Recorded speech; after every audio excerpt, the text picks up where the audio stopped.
Eagles fans, let me talk to you for a minute. Everything that Orlando Scandrick said was right. Everything that Orlando Scandrick said was right.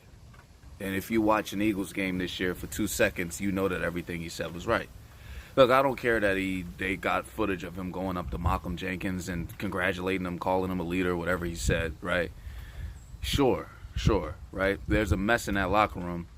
If you had to pick out 4 guys who's not the problem, probably comes to work every day, bust their ass, who are true leaders, I'm pretty sure Malcolm Jenkins is one of those guys. But for the rest of that locker room, it is a complete and absolute mess. And it's come down to 2 things, right? Twofold. I've been saying this all along. The Eagles play like they got to relearn how to play football every goddamn week. I watched the game in the first quarter. I'm like, what the hell were they doing all week?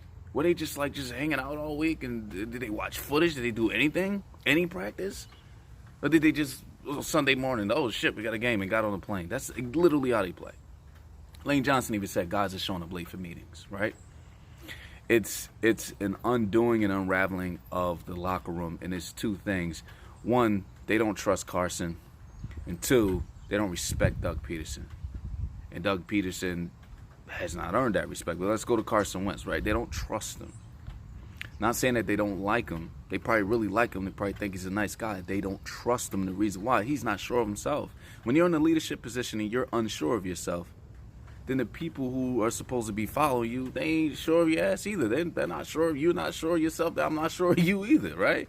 I want you to run this route. You sure? Because the last time you wasn't sure. You sure? That's how they play. They don't play for Carson. They played for Nick. They played the ass off for Nick. Nick was sure of himself. Nick said, run the route. Motherfucker, run the route. I got you.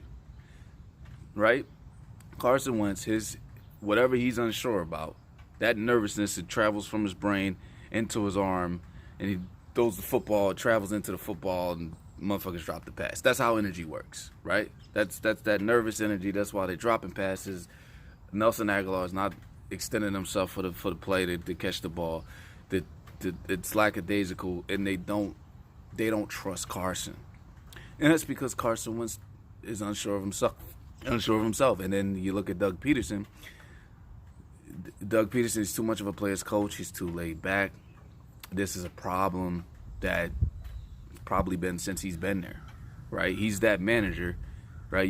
We all had jobs. We have multiple managers, and you got the one manager. You scroll in 15 minutes late, and he's like, hey, man, hey, you kind of can't be late, man. I need you to not be late. He's that guy. And you're like, sure, whatever. I'm going to be late tomorrow, right? What is he going to do? He's not going to do anything. And now, it was all fun and games when you were winning the Super Bowl, when you were 13-3, but the Eagles have been 500 since that Super Bowl. And when you got that much talent on one roster and you're a 500 team, that comes down to leadership. It's one thing if you're 500 with a 500 roster, right? Then you're exactly where you need to be. You're the Detroit Lions. You're exactly what you look like on paper. This comes down to leadership. And let's be honest, Eagles fans. Let's be all the way honest with ourselves. That was one of the luckiest Super Bowl runs, right, in recent history, okay? Everybody was injured in the NFC. We had one of the easiest schedules. I mean, it was our redemption for 2003, right? I always thought that 2003 Buccaneers was one of the luckiest Super Bowl runs, right? And then we saw what happened to the Buccaneers directly after the Super Bowl, right? Let's be honest with ourselves, okay? We didn't have to see Aaron Rodgers. We didn't have to see Drew Brees because of the miracle, whatever, right? And we just so happened to face a Patriots defense that was historically awful, okay? That same Super Bowl with this Patriots defense? I don't think so, okay? So, yeah, we got lucky, man. The Eagles got lucky. But they got to do something because you're facing 3 of the top 3 defenses back to back to back. You got Bills today, you got Bears, and then I think you got the Patriots next. Yeah, they got to get it together. This is a leadership problem, and it's a Carson problem. The guys don't play for Carson because they don't trust him, and they don't respect Doug, and something's got to give. Anyway, I'm out.